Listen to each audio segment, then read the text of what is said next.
next? Because that was awesome. So how many times they buy? So now we want to get them to obviously buy again, because I think Dan Kennedy said this, and I just love this quote. He says, you don't get customers to make sales. You make sales to get customers. And so the idea is that once you have a customer, then you want to get them to buy as many times as humanly possible. And so at this point, there's so many things that you can do to make a business make more money, right? And so you've got... Get this out of the way again. You're good. Yeah. So one is that you can increase the price of whatever you have. I'm just talking about 8 different ways that you can make more money to get them, just basically make more money from any customer. So one is that you can just charge more. The second is that you decrease the cost of whatever you sell. So if you have a service, you can either pay people less, that's usually not the right idea, but you can improve the service ratio of how many customers to every rep. You can add tech in order to make their jobs easier. You can go offshore, things like that. The next one is you ask them to buy again. So you just do this times 2. You say, hey, you have that thing. Do you want to buy more of that thing you just bought? One of my favorite upsells ever. The next one is that you can get continuity, which is you say buying, which I see this as a quantity. This one as they're buying once, and then there's a delay, and then a day. So this is a quantity. Then you've got quality, which is, do you want to buy a better version of the thing that you have? Then we have downsells. So it's like, hey, and this one, it's like, wait, how is this going to make me more money? So downsells make you more money in that if you turn a no into a yes. And so, okay, you don't want to buy the normal burger. Do you want to buy a junior burger? Do you want to buy a smaller one? Do you want to just buy the burger, not the other stuff? Okay. Then we've got cross sells, where you sell something different.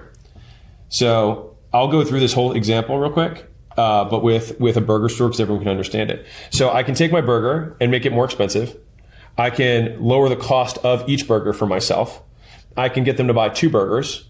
I can get them to come back again to buy another burger, or put them on a burger subscription. So this would be through like follow-up. Good idea for a business idea. Burger subscription business. In-N-Out should do that. Yeah. What are they? Did you eat it there today? It's great. Not today. Okay. We have There's no way sugar. too many. There's no sugar. Yeah, I'm sure. Yeah, I don't know what's in it, but it's not sugar. I don't think it's meat either. But anyway, you could have you can increase the quality of the meat. You say, oh, this is mystery meat burger. You can have sirloin, burger that's ground up. Mystery meat burger. Yeah. We can go lower quantity. So this is making it smaller. Oops, sorry, it's quantity. There you go. And then you can lower the quality. All right. Now, I don't like saying lower quality, but it's a more economical. HP. This is the HP strategy for all their printers. They start off as really good printers that never break, don't need an ink cartridge, and they reduce the quality, so you need ink cartridges, and you need the faster one, not the slower one. Yeah. They make it slower, so you want to buy the faster one. And so you get the smaller burger, so you have less. Or you go from regular meat to just completely questionable, like, what is this thing? Or you say, okay, what are the cross sells? Well, do you want fries with your burger? Do you want a drink with your burger? And so those are basically the 8 ways that you can get a customer to buy more stuff. And so the whole process, though, especially if you're doing a cross sell, which is very common in terms of what people are thinking about selling next, is that there's a problem solution cycle that exists in business, which is that if you actually solve a problem with whatever you do, you also create another problem. So all solutions create more problems, all problems create solutions. And so if you do accurately solve it, so let's say let's say someone has the burgers and all that stuff. Well, once someone's full, then I created a dessert problem, right?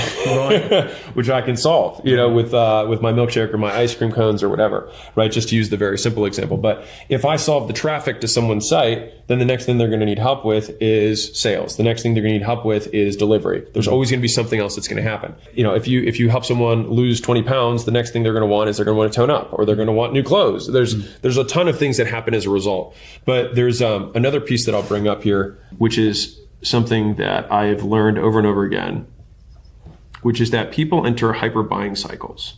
And so let's say that I sign up for a marathon, right?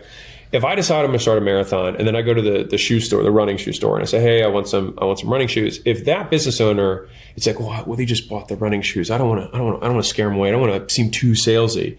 Well, what are they going to do? They're like, well, I still need the iPod thing for my shoulder, so that when I'm running, I need new tank tops. I need running shorts. I got to have the app that tracks my progress, whatever it is, right? And I've got to have those gels that whatever marathon runners eat. But the thing is that if you don't sell it, they're going to buy it, just not from you. And all of that's going to happen in a very short time cycle. They're going to make the decision, I'm now a marathon runner, and so I need to get all the stuff associated with that. You buy a pet, there's a zillion things you buy. You go to a wedding, there's a zillion things you buy.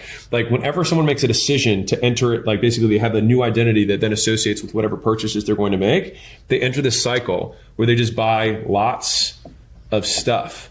And you want to be there right at that moment to make that next offer again and again and again. And offers are only bad if you present it at the wrong time or it's not a need. And so that's why we don't try and sell them. We make the offer, we present it. If they're not into it, no big deal. And so that's at least how I think through upselling and getting more out of every customer. Nike stores do this so well. You know, they put the socks on the way out to check out, right? Okay. They put the gels and all that stuff. And brand plays such an important role in this because once you've got trusted, then people want to buy from you because they know, you know, your shoes are good quality. Well, your tops are probably good quality. Your socks are probably good quality. Your armband's going to be good to put my iPhone in. And